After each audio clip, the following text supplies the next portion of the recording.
Halo Dokter Isa, apa kabar? Halo Dokter Tita, kabar baik. Alhamdulillah. Dokter gimana kabarnya? Alhamdulillah sehat ya dok. Baik dok, kita mau membahas tentang kesemutan nih. Sering sekali nih kalau misalnya saya lagi edukasi ke puskesmas atau tentang edukasi ke masyarakat, banyak sekali orang yang sering mengeluh kesemutan. Kan biasanya kalau kesemutan tuh gejala dari salah satu diabetes gitu loh, tapi kan tidak semua orang saya bisa jawab seperti itu. Sebetulnya kesemutan itu apa sih dok, dan penyebab dari kesemutan itu apa? Jadi gini, sebelumnya kalau kesemutan itu kalau orang bisa sebut kan dengan mati rasa atau terasa kebas. Secara definisi kesemutan itu adalah sensasi hilangnya rasa pada salah satu anggota tubuh, dapat disertai juga dengan sensasi seperti rasa tersetrum, juga disertai dengan rasa terbakar atau rasa panas, atau juga bisa seperti rasa tersengat dingin. Seperti itu dokter. Tapi kalau misalnya ditanya penyebab dari kesemutan itu sangat beraneka ragam. Kesemutan itu sendiri dapat diderita dari anak-anak yang masih kecil sampai usia tua. Jadi kalau misalnya paling gampang kesemutan itu terjadi misalnya kayak duduk bersila lama atau jongkok. Jadi karena aliran darah ke salah satu anggota tubuhnya terhambat, itu dapat menyebabkan keluhan kesemutan atau salah tidur. Jadi dari anak kecil bisa mengeluhkan kesemutan sampai orang dewasa. Nah, tapi yang memang harus jadi kita garis bawahi, jangan selalu dianggap remeh, kesemutan pasti cuma karena salah posisi, karena kesemutan bukanlah penyakit tapi tanda gejala dari penyakit yang lain. Jadi kita harus mencari tahu nih penyebabnya tuh apa saja, karena sangat beraneka ragam. Kalau dibahas bisa sampai seharian penuh nih dok ya. Cuma yang paling sering yaitu diabetes, karena kan seperti kita ketahui pada pasien dengan diabetes yang gulanya tidak terkontrol, itu aliran darahnya tidak lancar, otomatis biasanya mengeluhkan kesemutan di tangan atau di kakinya. Tapi bisa juga karena kejepitnya saraf, kayak orang biasa sebutkan dengan HNP, kalau disebut orang kan dengan kejepit saraf. Bisa juga sarafnya tidak harus di tulang punggung, bisa hanya di pergelangan tangannya. Pada pasien-pasien yang kerjanya mungkin mengetik atau kegiatan rumah tangga seperti mencuci, seperti itu dokter. Jadi untuk kesemutan harus dipastikan dulu penyebabnya itu apa, baru kita bisa menangani sesuai penyebabnya. Kalau hanya cuma karena salah posisi tidur atau duduk sila lama, ya kita berdiri menggerak-gerakkan anggota tubuh sih sudah selesai. Cuma kalau misalnya selain itu ya harus ditangani sesuai penyebabnya gitu. Baik. Jadi intinya kalau kesemutan itu karena adanya hambatan ya aliran darah ya dok ya.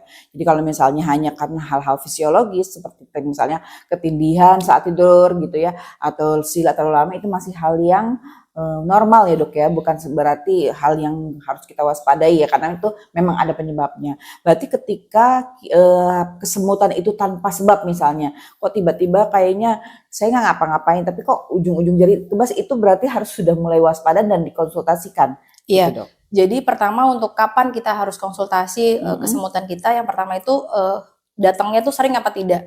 Jadi misalnya hanya sesekali terus dengan perubahan posisi membaik ya sudah. Tapi kalau terjadinya kok terus menerus, kemudian sudah kita lakukan gerakan-gerakan, perubahan posisi tetap juga masih ada. Apalagi kita mengetahui kita punya riwayat sakit, tidak hanya diabetes ataupun kencing manis, tapi bisa juga hipertensi. Itu juga bisa tanda-tanda ke arah kesemutan yang harus ditangani lebih lanjut, atau juga bisa infeksi saluran saraf tepi dokter. Jadi misalnya ada keluhan selain kesemutan. Jadi kalau hanya kesemutan saja ya semoga saja hanya hal normal biasa dokter. Tapi kalau kesemutan disertai ada keluhan kayak nyeri-nyeri di tangan, nyeri-nyeri di leher, di punggung, atau misalnya ada demam, terus selain kesemutan kok disertai adanya lemah, terus kalau untuk berjalan juga rasa melayang. Nah itu kan sudah tanda-tanda kalau kesemutannya sudah harus kita kaji lebih lanjut apakah penyebabnya dan harus diterapi juga.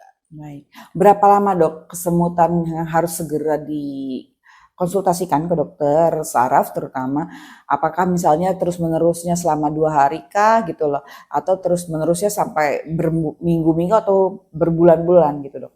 Jadi secara teori kesemutan itu tidak perlu diobati jika pada fase akut, namun sudah ke fase kronis harus sudah diterapi. Jadi kalau terus-terusan yang sampai lebih dari 3 hari kok keluhannya sama sekali tidak pernah berkurang, sebaiknya langsung dikonsultasikan. Tapi kalau misalnya sekarang kesemutan sehari 2 hari nggak ada, 3 hari kesemutan selama masih di bawah 3 bulan sih tidak apa-apa dokter. Tapi kalau misalnya udah lebih dari 3 bulan tapi frekuensinya lebih sering, ya tidak ada salahnya untuk diperiksakan. Paling nggak untuk mencegah kelainan sarafnya itu sudah kemana-mana. Baik, jadi menarik juga ya dok. Jadi sedikit banyak jadi tahu nih. Mungkin kalau orang-orang sering kesemutan, khawatirnya juga bisa ya dok. Kalau pada lansia nih dok, kesemutan biasanya penyebabnya apa? Kadang mereka ngerasa kesemutan tuh kayak baal kok tiap pagi misalnya gitu dok. Jadi gini, kalau kesemutan pada lansia itu karena kan pembuluh darah di lansia itu juga sudah berbeda dibanding orang yang masih dewasa atau anak-anak ya. Jadi kalau kesemutan pada lansia bisa disebabkan karena tadi pertama diabetes, hipertensi, bisa juga hanya serangan dingin. Jadi cuaca yang terlalu dingin pada pasien-pasien yang usianya sudah lanjut itu juga bisa bikin kesemutan. Selain itu pada usia lansia kan biasanya juga tulangnya juga sudah keropos ya dok biasanya, apalagi kalau yang udah menopause. Kalau pada wanita itu juga mempengaruhi, si menopause itu mempengaruhi osteoporosis, akhirnya resiko untuk terjadinya saraf kejepit itu lebih besar. Jadi memang pada pasien-pasien lansia yang datang ke poli memang sering keluhannya hanya kesemutan, dan datangnya tuh kadang tidak mengeluhkan ini kebas, enggak, tapi buat jalan terasa melayang, jadi seperti kayak vertigo, tapi sebenarnya karena kakinya buat jalan, buat napak itu dia tidak terasa, jadinya rasanya kayak melayang seperti itu dokter. Jadi kalau pada pasien dengan lansia memang harus lebih perhatian khusus karena gejalanya tidak datang hanya dengan kesemutan saja.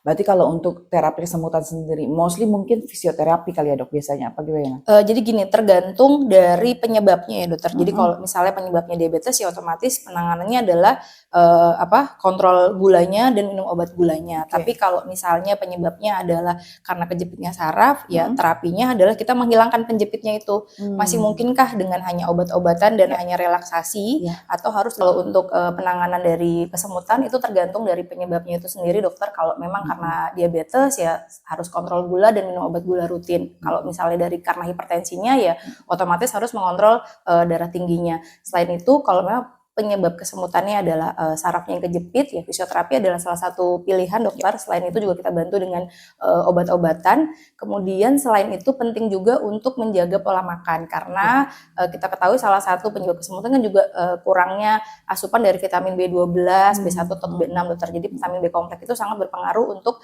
kesehatan dari saraf tersendiri. Nah, sumber dari vitamin B kompleks itu kan adanya banyak kan di protein. Nah, sayangnya orang Indonesia itu kan untuk makanannya itu kan proporsi proteinnya itu kurang ya dokter. Jadi padahal kayak ikan-ikanan, telur, terus biji-bijian itu masih kurang sebagai makanan kita sehari-hari. Apalagi untuk usia lanjut juga minum susu dokter. Banyakan kan susu itu kita lebih ke anak-anak ya. Nah, yang masa pertumbuhan diminum susu, orang tuanya tidak diberi susu. Padahal kandungan dari susu itu sangat banyak manfaatnya, salah satunya untuk kesehatan sarafnya. Baik dokter, terima kasih sekali nih atas penjelasannya. Jadi kita bisa sedikit tahu nih tentang kesemutan, bahwa kesemutan itu bisa juga karena hal yang biasa, tapi untuk lebih waspadanya kita harus aware nih, kalau kesemutannya lebih dari 3 hari ya dok ya, terus menerus dirasakan tidak ada perubahan, walaupun sudah berubah posisi atau mungkin sudah melakukan stretching, maka segera konsultasikan ke dokter spesialis saraf terdekat. Nah, kalau sahabat Permata Jonggol berdomisili di Rumah Sakit Permata Jonggol, maka konsultasikan ke dokter Isa. Dokter Isa praktek setiap hari apa saja dokter? Saya praktek dari hari Senin sampai hari Jumat, jamnya di jam 8:30 sampai 12:30 siang. Oh iya, baik. Rumah Sakit Permata Jonggol menerima dan melayani pasien umum, asuransi, BPJS juga. Jadi kalau misalnya sahabat Permata Jonggol ingin bertemu dengan dokter Isa menggunakan BPJS, pastikan sudah membawa rujukan dari Vaskes 1. Tapi kalau misalnya sahabat Permata Jonggol berobat menggunakan umum, biar pribadi atau asuransi, bisa melakukan reservasi di 0857 106822. Dokter Isa, terima kasih atas waktunya. Terima kasih juga dokter Semoga Tita. apa yang disampaikan bermanfaat untuk sahabat Permata Amin. Jonggol. Salam sehat sahabat Permata Jonggol. Sampai jumpa di edukasi berikutnya.